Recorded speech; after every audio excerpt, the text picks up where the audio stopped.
So I want to talk to you now about a few common myths when it comes to using Pastelmat. Something that gets a little bit frustrating when you hear people saying it, and it almost puts beginners off from trying this fantastic surface. One of the myths is Pastelmat is only for pastels. And yes, it was created for pastel artists, and it is the most fantastic surface for pastel artists, works beautifully, but it also works incredibly well for coloured pencil artists as well. Due to the layering properties of it, how you can get all of those layers and everything in it, it just is the most fantastic surface. Now, this is the biggest myth that I hear all of the time. Pastelmat is going to eat your pencils. When you use Pastelmat, because it's classed as an abrasive surface, you know, it's got tooth on it, it feels toothy. It shouldn't feel rough. It should feel sort of relatively, like I said before, a little bit sort of fabricy, soft, velvety. But the biggest myth that I hear all of the time is, oh, it's going to eat your pencils. And that is absolutely not true. It is just not true. What eats your pencils is sharpening them. I'm going to say that again. What eats your pencils is sharpening them. That's what will eat your pencils. Now, if you're used to using hot press paper, so a smooth paper that has, you know, it's got tooth, but it's a smooth surface. It's not an abrasive surface like Pastelmat has. You tend to use very, very sharp pencils all of the time. So you will be continually sharpening your pencils because you need to get those sharp pencils into the tiny little sort of tooth on that paper, if you like. I actually find my pencils wear down quicker if I'm using a hot press paper because I have to sharpen my pencils more often, and I also have to use heavier pressure.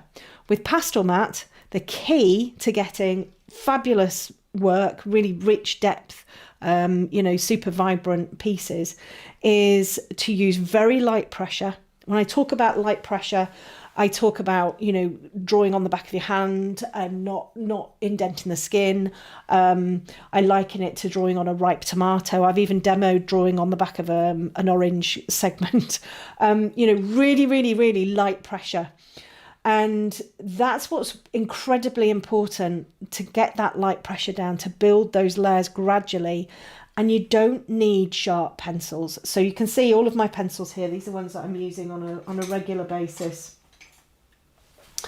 They're not sharp. Let's just blow those up a little bit. Yes, I will sharpen them for something like an eye, but for fur, in here, there's no way that I'm going to be using sharp pencils for this. This is all done with blunt pencils and lovely light pressure. The other myth is you can't get sharp details on Pastelmat. You know, with Pastelmat, because it's a grainy surface, you can't get sharp details. And I would absolutely say that is a complete myth, total and utter rubbish. You can get the most beautiful sharp details in your Pastelmat work. I mean, you really can. You really can get the most lovely, lovely, lovely details in there. What's different about trying to get details on Pastelmat than trying to get details on something like a hot press or a smooth paper is that you need to get the layers down first. You need to get your base layers down first and then get your details in on the top. The more layers you've got in, the easier it is to get finer details. However, another myth, Pastelmat needs 40 plus layers. Pastelmat doesn't need 40 plus layers. It's all dependent on your techniques and how you use them. So for this piece, for example, there's areas of this where there are maybe 3 or 4 layers. I've used a cotton bud to just sort of blend everything in. There are areas where there are more than 4 layers. There are areas where there's maybe about 10 layers. There's maybe sort of about 10 layers in here as I've built it up. But then when we come to the eyeball area here, there's maybe 1 layer or 2 layers in there. It's completely dependent on how you use your tools and what kind of an effect you want.